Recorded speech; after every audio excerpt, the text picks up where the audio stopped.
पानी नापीछन कि नहीं नापी से इंजीनियर जे थी क्या है जे पहला दिन से प्रॉब्लम क्रिएट हुआ ये मैंने एलएनजी कंपनी के पहुँचाऊन नहीं और गोटे 14 कोटी टंकार प्रोजेक्ट गोटे के पहुँचाबार लगे आज्ञा 70-80 कोटी टंकार गोटे 90 कोटी टंकार आईएसएस तैयारी करवार लगे खाली रिपोर्ट लिखिदेवार्टा काଣା এটা गोटे जस्टिफिकेशन जिनिसटे सेटा बेदी आम अक्टोबर जदि मोटी है और आसिक 6 मास आम से जिनस लगे लड़े करूँ किसी नहीं खाली चिठी कर आईएसएस लगी आमको लड़वा नहीं देखा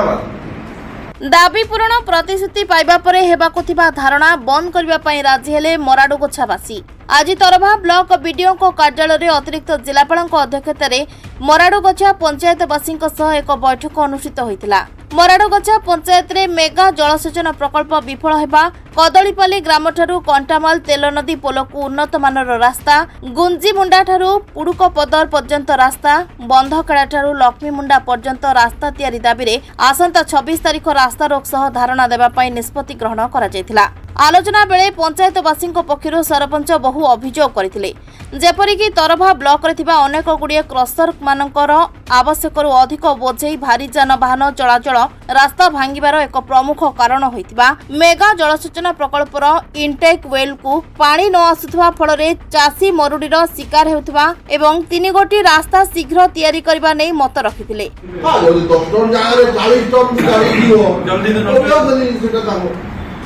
तो तानु से तमने जोटा तमने वेजिटेबल लोड से नहीं ट्रांसपोर्ट करिया को तमने ट्रक मारता किंतु से तो 16 चकिया 15 चकिया लोड कर नउछन। मेगा जलसेचन प्रकल्प बदल में आवश्यक स्थल चाषी को खूब शीघ्र एलआई पॉइंट जगाई देबा, भारी जानवाहन रोकवा दिगरे पदक्षेप नियाजिबा, गोटे आरडी रास्ता टेंडर होई साथिबा बेले अन्य रास्ता शीघ्र तैयारी दिगरे चेष्टा करबा नै अतिरिक्त जिलापाल प्रतिश्रुति देथिले। प्रतिश्रुति पाइला परे मराडुगछावासी आगामी दिन में हेबाकु थिबा धारणा को स्थगित रखिबा पई राजी होइथिले। एई बैठक में अतिरिक्त जिलापाल राजेंद्र माझी, उपजिलापाल सौम्यरूपा रथ,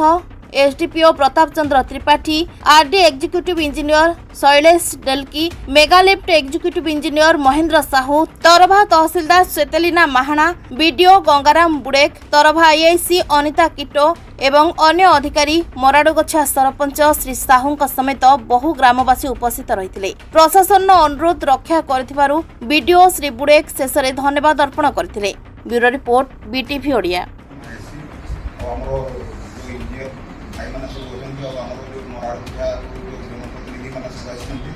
समस्ते ये बसिक जो माने जो हेल्दी गोटे डिस्कसन है लोकों जो माने आम कम करवा माने जो जो संवैधानिक ढांचा अच्छी फॉलो करके जो आम हक अधिकार आम आगे बढ़ा से आम आज यहाँ सर्व समिति डिस्कसन करूँ माने डिस्कस नहीं आगे माने असुविधा रास्ता आम 10 दिन पूर्वर गोटे ये लिखिकी देलु एप्लिकेशन आम कलेक्टर को और एसपी को से आम 26 तारिख रे धारणा रे बसबार थिला सेटा आमर दुईटा रास्ता अच्छे आमर पंचायत रे जेनटा कि भारी जान चलाचल होगी और दुईटा ब्लॉक के संजोग कला परे आरडी रास्ता जेनटा तैयारी होइछे संपूर्ण खराब हो जाइए जेनथिरे कि लोक जीवार आसबार नहीं करि पारबार और सबुआड़े आठे आठे खाल हो गलान से बोलिकी आम से पीडब्ल्यूडी के हस्तांतर करवार लगे लिखिकी देलु। तो आज जेन बैठक है आम एडीएम सार आसते 2 जन एडीएम आसते डीएसपी आसते आम डीपीओ आसते तापर रिलेटेड विभाग भी आते आरडी पीडब्ल्यूडी आउ मेगा लिफ्ट वाले। तो मेगा लिफ्ट तो आम जेनटा करवार कथा चिठी कर तुम से रिट पिटिशन कले कर कि किसी समाधान नहीं हुए बोले